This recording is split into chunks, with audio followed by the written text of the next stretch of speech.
감사합니다.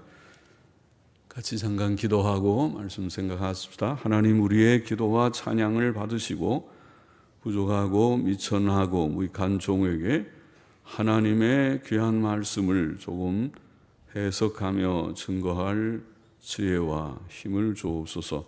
하나님의 영, 진리의 영께서 우리 가운데 계시오니 부족한 종의 심령에 항상 계시고 또 주의 이름을 진실이 부르는 구원받은 백성들 속에 영원히 거하시고 두세 사람이 주의 이름으로 모인 곳에 역사하셔서 이 모임 가운데 계신 주께서 영광을 받으시고 감화 감동하셔서 하나님의 뜻을 이루시고 하나님의 말씀을 바로 전하게 하시고 듣게 하시고 받고 믿고 또 구원이 되고 풍성한 생명이 되고 은혜와 복이 되게 하여 주옵소서.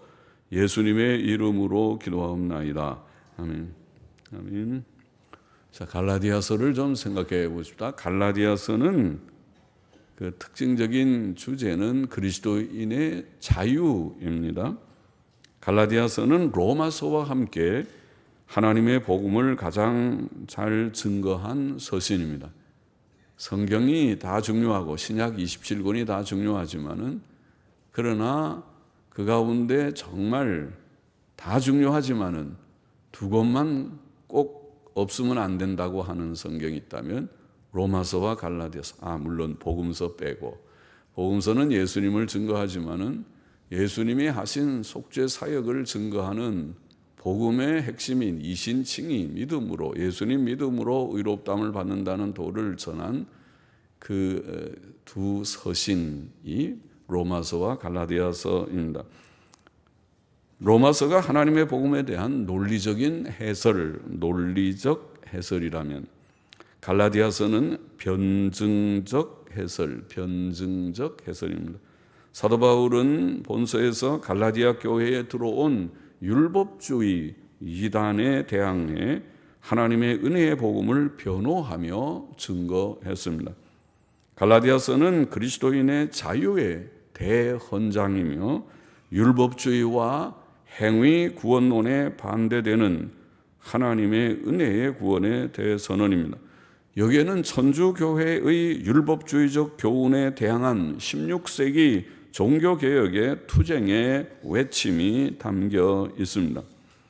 자, 본문 1절을 보십시다. 사람들에게서 난 것도 아니요 사람으로 말미암은 것도 아니요 오직 예수 그리스도와 및 죽은 자 가운데서 그리스도를 살리신 하나님 아버지로 말미암아 사도된 바울은 함께 있는 모든 형제로 더불어 갈라디아 여러 교회들에게 편지하노니, 아마 그 말을 집어넣으면 좋겠습니다.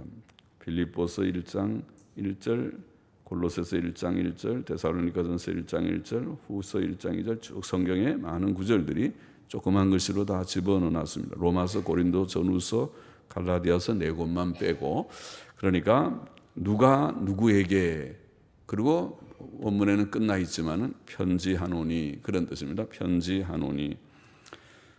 자, 이게 자신을 사도된 바울, 사도는 주 예수께서 친히 세우시고 보내신 자들을 가리킵니다. 보냄을 받은 자라, 그런 뜻입니다. 사도라는 말이. 누가복음 6장 13절에 보면 예수께서는 공생의 초기에 12 제자들을 택하여 사도로 세우셨습니다. 후에 바울도, 12 제자는 아니지만 바울도 예수 그리스도의 사도로 세움을 받았습니다. 바울은 자신이 사도가 된 것은 사람들에게서 난 것도 아니요 사람으로 말미암은 것도 아니요 라고 말합니다. 그의 사도직은 인간적 기원을 가진 것이 아니라는 말입니다. 그는 사람들이 세우고 파송한 사도가 아니었습니다. 바울은 자신이 사도가 된 것은 오직 예수 그리스도로 말미암아 된 것이라고 말합니다.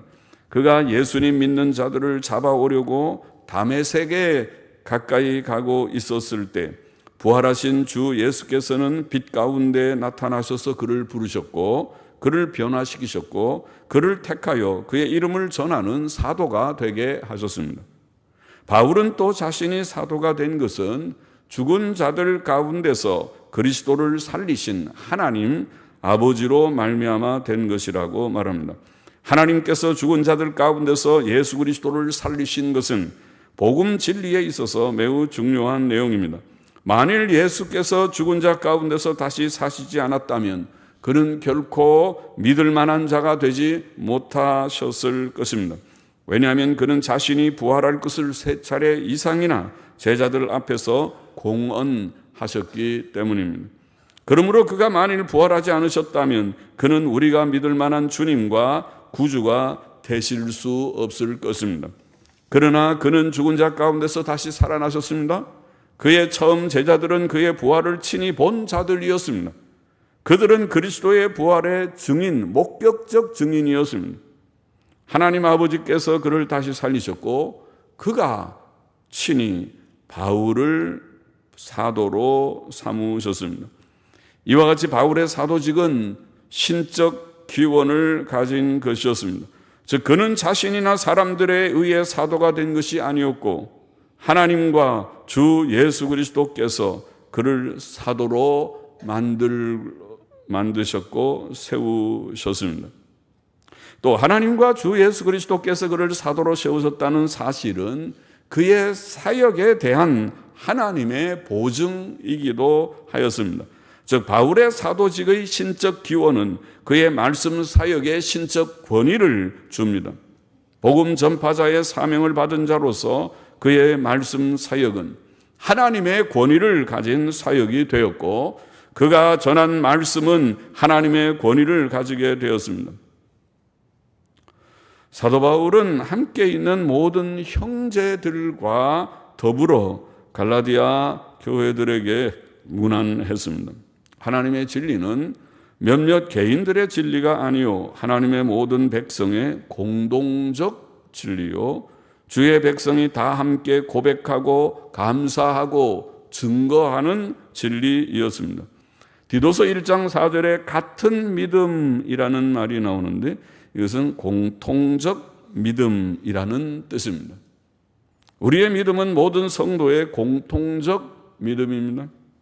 유다서 1장 3절에는 우리의 일반으로 얻은 구원이라는 표현이 나오는데 그 말도 원문에는 공통적 구원이라는 뜻입니다. 우리가 받은 구원은 모든 성도가 공통적으로 받은 구원입니다. 우리는 공통적 믿음을 가지고 있고 공통적 구원을 받은 자들입니다. 바울은 자기와 함께 있는 성도들과 일꾼들을 형제라고 불렀습니다. 그것은 그의 겸손한 마음을 보입니다. 주 예수께서도 제자들을 형제라고 부르셨습니다. 그는 누구든지 하늘에 계신 내 아버지의 뜻대로 하는 자가 내 형제요, 자매요, 모친이니라고 말씀하셨고 너희는 랍비라 칭함을 받지 말라. 너희 선생은 하나이요 너희는 다 형제니라고 하셨고 부활하신 후에도 제자들을 내 형제들이라고 부르셨습니다. 사도직은 권위 있는 직분이었지만 바울은 높은 마음으로 성도들을 대하지 않고 겸손히 대했습니다. 바울은 고린도후서 1장 24절에서 우리가 너희 믿음을 주관하려는 것이 아니요 오직 너희 기쁨을 돕는 자가 되려 함이니 이는 너희가 믿음에 섰음이라고 말했습니다. 3절 보십시다. 우리 하나님 아버지와 주 예수 그리스도로조차 은혜와 평안, 평강이 있기를 원하노라. 하나님 아버지와 우리 주 예수 그리스도로조차 원문을 다시 읽으면 은혜와 평안이 있기를 기원했습니다. 은혜는 단순히 마음에 감동을 주고 눈물을 일으키는 감정이 아닙니다. 하나님의 은혜는 죄사함의 은혜, 즉 죄인을 향해 베푸시는 하나님의 긍휼과 사랑입니다. 죄인은 그 은혜 때문에 구원을 받습니다. 그러므로 우리가 은혜를 받는다는 것은 우리가 우리의 죄를 용서해 주시는 하나님의 사랑을 깨닫고 그것을 받는 것, 즉 죄사함의 체험을 말하는 것입니다. 평안은 은혜와 평안은 문제들, 싸움, 갈등, 불안이 가득한 세상에서 하나님께서 주시는 마음의 안정과 평안을 가리킵니다. 좋은 것이죠. 그것은 죄 문제의 해결, 곧 죄사함을 통해 옵니다. 세상의 많은 문제들과 싸움, 갈등과 불안의 근본 원인은 사람의 죄입니다. 나의 죄든 상대의 죄든 간에. 그러나 우리가 하나님과 주 예수 그리스도 안에 거할 때 모든 문제의 해답을 가지며 우리의 심령은 죄사함으로 말미암은 참된 평안과 안정을 가지게 됩니다. 평안은 마음의 평안뿐 아니라 건강과 물질적 안정과 환경적 평안도 포함합니다. 그러나 평안이 항상 그런 것을 포함하는 것은 아닙니다. 구약성경 욥기가 그것에 대해 교훈을 줍니다. 하나님께서는 세상에서 성도들에게 때때로 고난의 훈련을 받게 하십니다. 죄사함과 의롭다 하심을 받고 경건하고 의롭고 선한 삶을 살기를 힘쓰는 성도들에게도 때때로 고난이 닥칩니다. 그것은 자신의 부족 때문에도 오지만 때로는 욥처럼 까닭 없이 오기도 합니다. 그러나 성도는 고난들을 통해 믿음이 자라고 거룩해집니다. 주께서 바울에게 주셨던 육체의 가시도 비슷한 목적을 가졌다고 말씀드린 바가 있죠. 바울은 그 육체의 가시, 아마 어떤 질병이나 연약성을 통해 교만에 떨어지지 않고 겸손한 마음을 유지할 수 있었습니다. 그것은 하나님의 은혜의 수단이었습니다.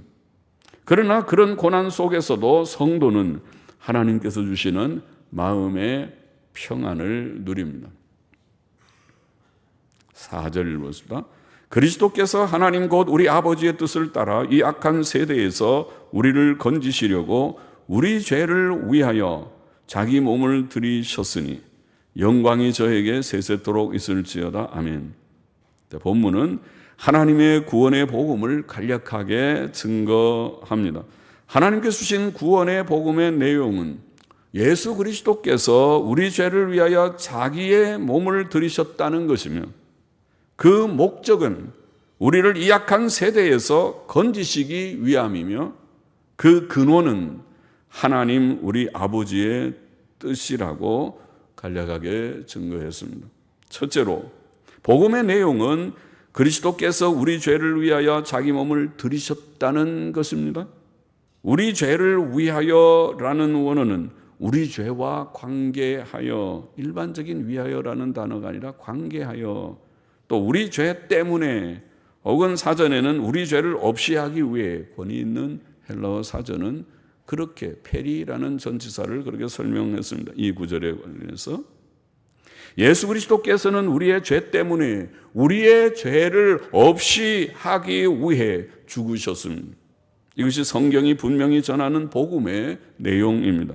고린도전서 15장 3절에 보면 내가 받은 것을 먼저 너희에게 전하였노니 이는 성경대로 그리스도께서 우리 죄를 위하여 혹은 우리 죄 때문에 우리 죄를 대신하여 죽으시고, 로마서 4장 25절에 보면 예수는 우리 범죄함을 위하여 혹은 범죄함 때문에 내어줌이 되고, 그것입니다. 죄인은 자신이 자기의 죄에 대해 하나님의 공의의 형벌을 받든지 자기가 받아서 죽고 지옥 가면은 되죠. 죄에 대한 벌을 받았으니까. 그렇죠? 아니면 자신이 죽고 지옥 가기를 원치 않는다면, 다 원치 않겠죠, 사실은. 가는 대신에 다른 방법이라는 것은 대속제물밖에 없다. 이것이 성경이 보이는 바입니다. 누가 대신, 우리 대신 그 벌을 받아주어야 한다는 것이 바로 속죄, 대속의 이치인 것입니다. 후자가 대속의 개념입니다. 대속은 대리 형벌을 가리키는 것입니다. 하나님의 아들 예수께서 우리를 위해 대속을 받았다고 성경은 우리에게 가르쳐줍니다. 이것이 복음입니다. 주 예수 그리스도께서 우리 죄 때문에 우리를 대신하여 자신을 들이셨습니다. 인생의 죄 문제의 해결이 여기에 있습니다. 죄인들은 오직 구주 예수 그리스도를 믿음으로 죄 씻음의 구원을 받습니다. 둘째로 그리스도께서 우리를 위해 자신을 주신 목적은 우리를 이 악한 세대에서 건지시기 위해서이었습니다. 하나님의 구원은 죄인들을 죄로부터 구원하시는 것입니다. 세상은 악하고 음란한 세상이며 사람들은 심히 죄악됩니다. 그들은 하나님과 그의 뜻, 곧 그의 선하고 의로운 뜻을 거역하고 있습니다. 그러므로 구원이 필요한 것입니다. 죄는 이 세상에서의 모든 불행의 원인일 뿐 아니라 또한 죽음과 질병과 지옥 형벌의 원인입니다. 하나님의 택한 영혼들은 이 악한 세상으로부터 또 하나님의 심판으로부터 구원을 받아야만 합니다. 우리는 이 악한 세상으로부터 구원을 받았습니다. 오늘 예수님 믿고 우리가 예배당에 모인 자들은 대부분 이미 구원을 받았다고 생각하고 다 모인 것입니다. 이렇게 구원받은 성도들을 성경은 교회라, 그들의 성도들의 모임을 교회라고 부르는 것입니다. 교회는 이 건물이 아니고 교회는 바로 저와 여러분 예수님 믿은 자들, 믿고 감히 우리가 죄 씻음과 구원을 받았습니다. 그렇게 깨닫고 고백하는 자들이 335 모여 있는 것이 교회다. 온 세계적으로 보면 무수히 많은 사람들이 하나님의 은혜를 받아 그것을 깨닫고 하나님이 계시구나. 우리가 죄인이고 구주 예수님이 우리의 죄를 사하셨고 십자가의 죽음으로 그를 믿음으로 죄 씻음 받는구나 깨닫고 모여온 무수히 많은 사람들이 지구상에는 지금 있습니다. 그것을 교회라고 일컫는 것입니다. 셋째로 그리스도께서 자신을 들여 우리를 구원하신 것은 하나님의 뜻이었습니다. 우리의 구원은 하나님의 영원한 뜻에서 비롯된 것입니다. 에베소서 1장 4절에 보면 하나님께서는 장세전에 그리스도 안에서 우리를 택하사 우리로 사랑 안에서 그 앞에 거룩하고 흠이 없게 하시려고 그 기쁘신 뜻대로 우리를 예정하사 예수 그리스도로 말미암아 자기의 아들들이 되게 하셨다고 말씀하셨습니다. 실상 하나님께서는 수수께끼 같은 세계 속에 사는 사람들의 모든 철학적, 종교적, 도덕적 질문의 해답이십니다. 철학자들이 우주의 근원, 이 존재의 세계가 어디로부터 왔는가? 라는 질문으로부터 시작해서 또 모든 종교적인 문제들, 신이 존재하시는가? 또 내세는 어떻게 되는가? 또 모든 도덕적인 문제인 악이라는 것은 왜 존재하는 것인가? 왜 이 땅에 이런 불행의 일들이 있는 것인가? 모든 인간의 질문들에 대한 대답이 바로 성경에 있고 그것이 하나님이십니다. 영원 전부터 스스로 계신 하나님께서는 모든 문제의 해답이십니다. 그 하나님께서는 만세 전부터 이 세상의 모든 일들을 계획하셨습니다. 하나님의 계획 가운데 가장 중요한 것은 인류의 창조와 심판과 구원에 관한, 특별히 구원에 관한 것입니다. 하나님의 섭리의 역사는 하나님의 이 세상을 다스리는 창조 세계를 다스리는 역사의 중요한 한 주제는 구원입니다. 이처럼 우리의 구원은 결코 우연한 사건이 아니고 하나님께서 만세 전부터 계획하신 뜻을 따라 이루어진 일이었습니다. 사도 바울은 이제 영광이 하나님께 세세토록 있으시기를 기원합니다. 여기 저에게, 영광이 저에게, 우리는 바로 가까우니까 예수님 같이 보이지만은 원문에는 바로 앞에 있는 글자가 하나님 곧 우리 아버지이기 때문에 하나님 곧 우리 아버지를 가리킨다고 보입니다. 예수님 믿고 구원받은 우리는 택함받지 못한 자들과 다를 바 없는 죄인들이며 구원받은 후에도 여전히 죄성을 가진 자들임에도 불구하고 하나님께서는 그의 긍휼로 만세전에 우리를 택하셨고 때가 되어 아들 예수 그리스도를 이 세상에 보내주셨고 그의 십자가의 죽음과 부활로 우리의 구속을 이루셨고 또 우리에게 죄의 깨달음과 구주 예수 그리스도를 알고 믿고 의지하는 마음을 주셔서 그를 믿음으로 죄사함과 의롭다 하심과 영원한 생명과 천국 기업을 상속받게 하셨기 때문에, 이것이 구원이기 때문에 하나님의 은혜로 구원받은 모든 자들은 하나님 감사합니다. 이 수수께끼 같은 세상, 죄악된 세상, 죄인인 우리 자신을 주께서 건져내어 주셨습니다. 이 혼돈스러운 우리의 마음에 빛을 비추어 주셔서 하나님이 계신 거야. 이 온 세상이 그냥 우연이 되는 거 아니야. 될 리도 없고 하나님이 만드셔서 이렇게 오묘막측한 세상이 된 것을 깨달아야 돼. 또 이 세상은 주인 없이 그냥 굴러가는 세상이 아니야. 하나님께서 친히 다스리시는 세상이야. 창조와 섭리를 깨닫고 우리의 죄를 각성시켜서 내가 죄인입니다 깨닫고 구주 예수님을 감사히 나를 예수님 믿고 죄사함 받아서 하나님의 자녀로 다시 회복시켜 주신다니 감사합니다. 나도 붙여주세요 하고, 저도 그랬어요. 그래서 나도 하나님 주께 나오니 내가 믿음도 없고 주를 사랑함도 없는 부족한 자이지만은 저도 예수님 믿고 구원받게 해주세요.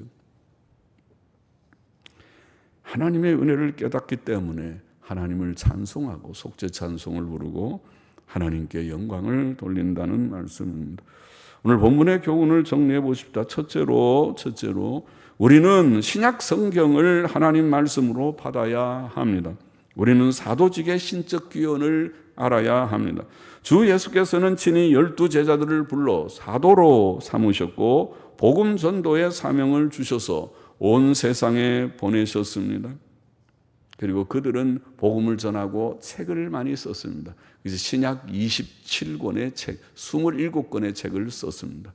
예수님에 관한 생애를 쓴 책이 4권, 초대교회 역사를 쓴 책이 1권, 그리고 이 5권을 뺀 나머지의 책들 대부분이 서신들로 되어 있는, 계시록 하나 빼고 서신들로 되어 있는 이 책들을 통해서 복음을 기록하여 주신 것입니다. 그들이 쓴 그 책, 27권의 그 책, 4권의 복음서뿐만 아니라 서신서들의 그들의 책은 바로 하나님께서 신적 기원, 하나님께서 친히 부르신 사도들이 쓴 사도적 권위로 인쳐진 책들이라는 말씀입니다.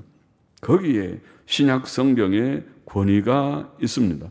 오늘 신약 성경의 구약 성경과 똑같이 구약 성경도 하나님 말씀 우리 주님이 친히 인정하신 것처럼 성경은 폐할 수 없느니라 인정하신 구약 성경의 권위뿐 아니라 신약 성경의 권위를 바로 깨달을 때에 우리의 믿음이 튼튼한 기초 위에 서게 됩니다. 사람이 성경을 믿지 않기 때문에, 성경을 읽지 않기 때문에, 성경 말씀을 무시하기 때문에 신앙이 없는 것입니다. 신앙이 세워질 수 없습니다. 하나님이 주신 구약 성경의 기초와 신약 성경의 이 신적 권위 위에 튼튼히 우리의 믿음을 건립할 때에 우리는 바른 신자가 되고 하나님을 영화롭게 할 수 있습니다.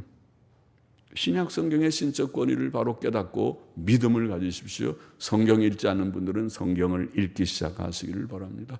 위대한 책입니다. 이 세상에 수의 천만의 책이 있어도 이 책 한 권과 비교할 수 없습니다. 하나님이 주신 귀한 책인 신구약 성경 말씀을 읽고 연구하게 되기를 바랍니다. 둘째로 우리는 하나님의 은혜와 평강을 항상 사모하며 누리십시다. 오늘 읽은 말씀, 늘 서신 처음에 나와 있는 말씀과 같이 하나님과 우리 주 예수 그리스도께로부터 오는 은혜와 평안, 정말 귀한 것입니다.